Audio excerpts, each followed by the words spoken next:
Le cortisol. 3 syllabes qui résonnent comme une sentence dans les cercles du bien-être moderne. Réduit au simple qualificatif de l'hormone du stress, il est devenu le vilain de l'histoire, le grand accusé des maux qui rongent nos corps et nos esprits. Sur les réseaux sociaux, dans les podcasts de biohacking, on le traque, on le mesure, on le diabolise, promettant monts et merveilles à ceux qui sauront le dompter. Brian Johnson, figure emblématique du biohacking, dépense 2 millions de dollars par an pour orchestrer son Blueprint, un projet pharaonique visant à défier le vieillissement, en partie en muselant ce supposé oppresseur hormonal. Mais qu'en est-il dans la réalité ? Le cortisol est-il vraiment ce marionnettiste maléfique tirant les ficelles de notre stress chronique, ou n'est-il qu'un messager, un reflet des tumultes qui infestent notre quotidien ?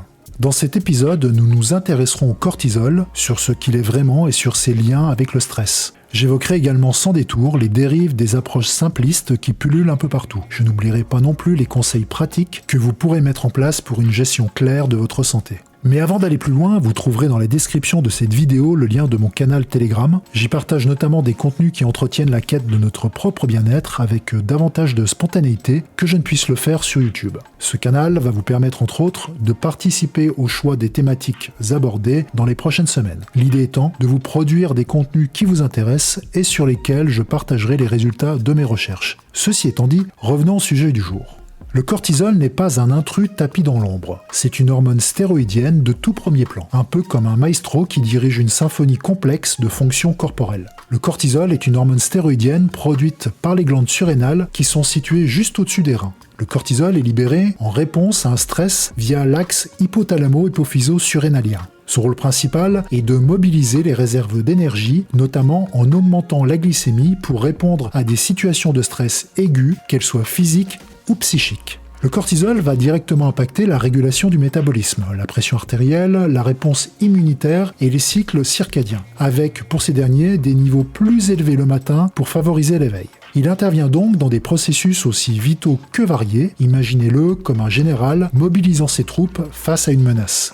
Lorsqu'un danger surgit, il ordonne au foie de libérer du glucose, un carburant prêt à alimenter muscles et cerveau pour fuir ou combattre.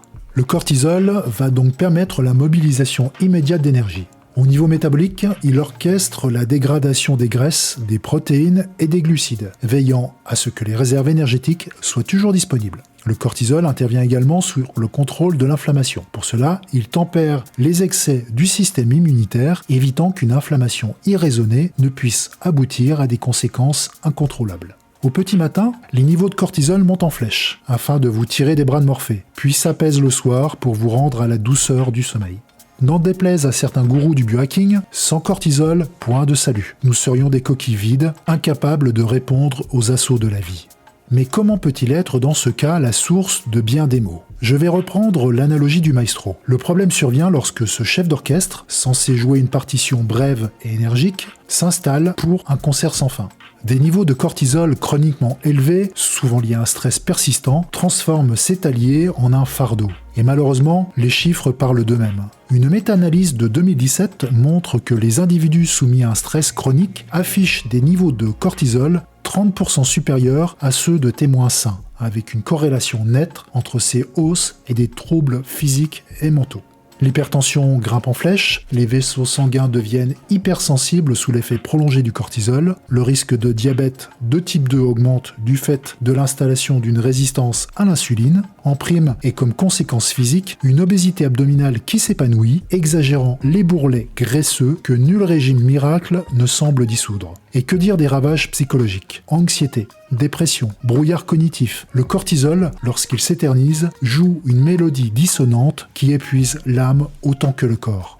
Pour autant, accuser le cortisol comme responsable du stress chronique, c'est confondre le thermomètre avec la fièvre. Il n'est pas la cause, mais le reflet d'un désordre plus vaste. Lorsque le stress s'installe, un patron tyrannique, une maladie, une nuit sans sommeil, l'axe hypothalamo-hypophyso-surrénalien s'active, libérant du cortisol pour maintenir l'organisme en état d'alerte. À court terme, c'est une réponse salvatrice. Mais quand le stress devient une ombre permanente, cet axe s'emballe et le cortisol s'installe comme un squatter indésirable. Prenons un exemple concret.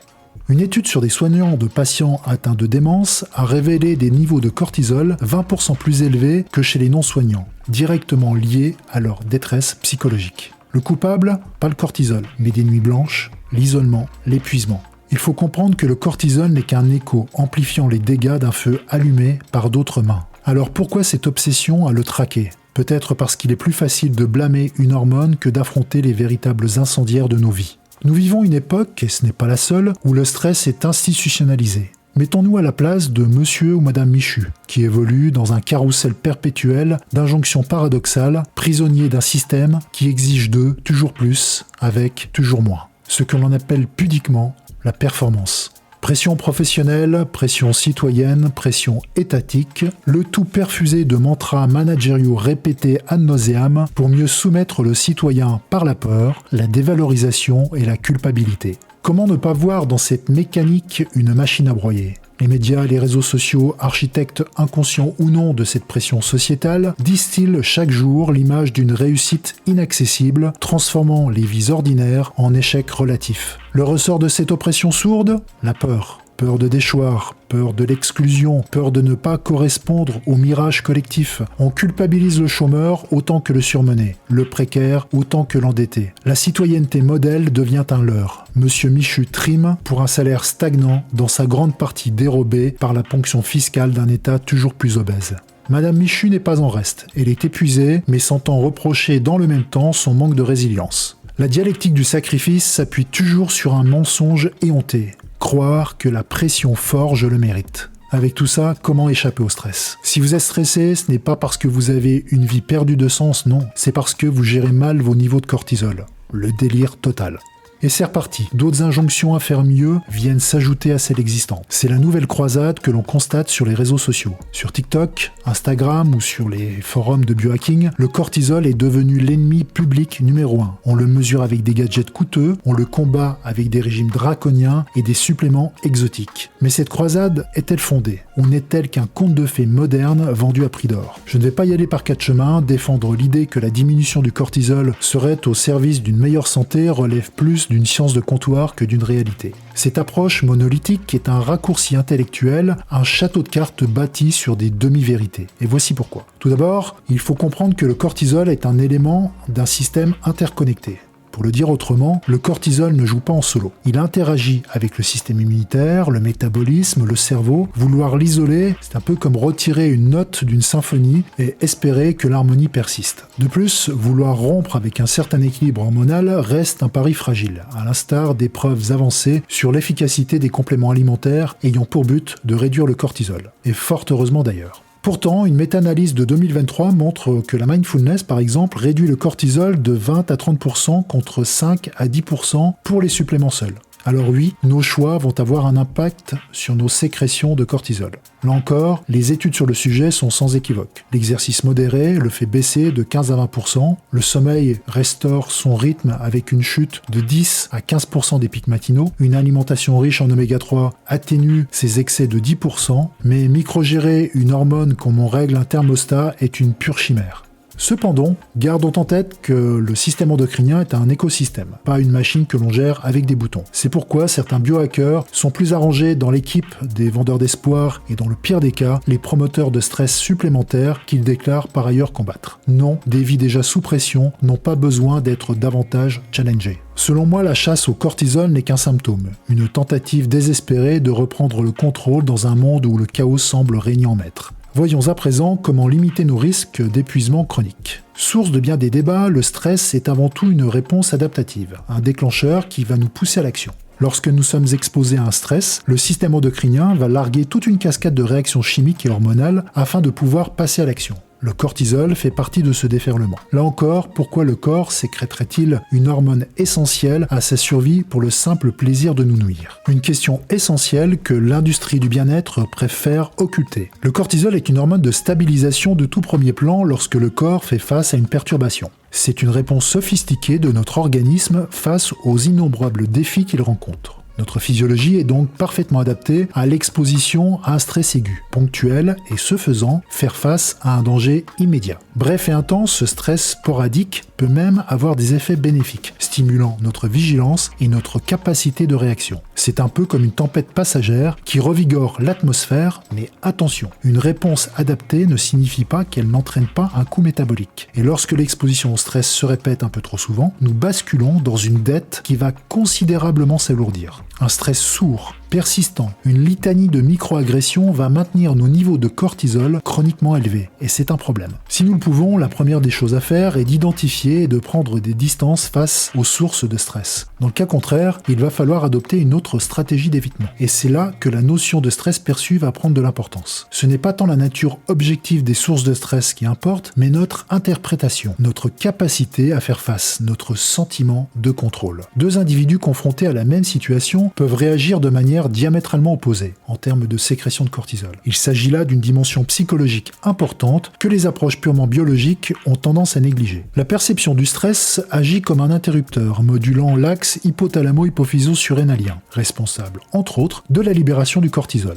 La tolérance au stress varie considérablement d'un individu à l'autre. Des facteurs génétiques, certes, peuvent jouer un rôle, influençant par exemple le métabolisme des neurotransmetteurs ou la sensibilité des récepteurs aux glucocorticoïdes. Mais l'environnement précoce, notamment la vie intra-utérine et nos habitudes de vie, vont avoir un impact considérable. Une alimentation équilibrée, un sommeil réparateur, une activité physique régulière constituent un socle fondamental pour renforcer notre résilience face au stress. N'est-ce pas là une évidence que nous devrions sans cesse marteler plutôt que de chercher des palliatifs éphémères dans des pilules miracles? Le rôle de l'éducation et de l'environnement familial dans notre gestion du stress est également fondamental. Nous héritons non seulement de gènes, mais aussi de schémas comportementaux, de manières de percevoir et de réagir aux difficultés. Une mère anxieuse peut, par son exemple, influencer la réactivité au stress de son enfant. C'est donc de notre responsabilité parentale de cultiver chez nos enfants des stratégies adaptatives robustes. Pour la plupart d'entre nous, rééquilibrer le cortisol est un luxe inutile. Le corps est un horloger habile, ajustant ses rouages via des mécanismes de rétroaction sophistiqués. Un stress passager, le cortisol monte, puis redescend. Mauvaise nuit, il s'adapte. Les approches naturelles, sommeil profond, marche quotidienne, alimentation saine, suffisent à maintenir cette horloge en marche. Alors pourquoi s'acharner à jouer les apprentis sorciers? Pourtant, même si elles sont rares, il existe des exceptions. Le syndrome de Cushing, par exemple, est un cauchemar hormonal où le cortisol s'emballe,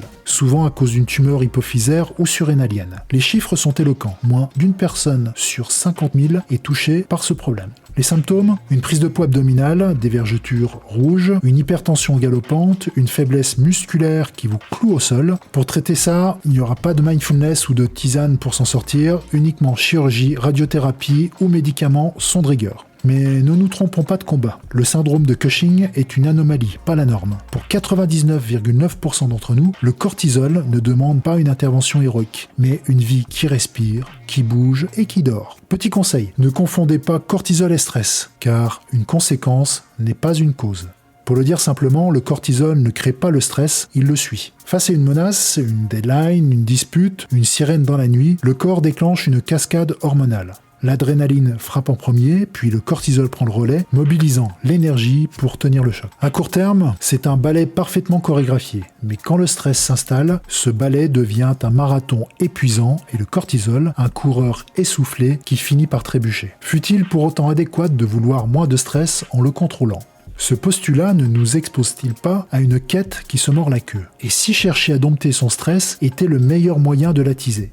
Contrôler pour relâcher, n'est-ce pas là un paradoxe digne d'une tyrannie du zen? Pire encore, la société nous bombarde d'injonctions « reste calme, gère ton stress, sois parfait ». Dans ce contexte, échouer devient une double peine. Le stress persiste et la culpabilité s'invite. C'est un piège tendu par une culture obsédée par la performance, mais la vérité, gérer le stress est un art imparfait, un chemin sinueux où les faux pas sont inévitables et nécessaires. La complexité de notre organisme est aussi une leçon, un appel à l'équilibre. La santé ne se réduit pas à une guerre contre une molécule, elle exige une vision d'ensemble, sommeil, mouvement, relations, environnement, où l'équilibre prime sur les croisades. Oublions donc les étiquettes et cherchons l'harmonie. Nous arrivons au terme de cet épisode et si je devais ne m'appliquer qu'une seule règle, ce serait celle de reprendre les rênes sans pour autant chasser les ombres. Le cortisol n'est pas votre ennemi, c'est un allié mal aimé, un miroir de vos luttes, mais en aucun cas leur architecte.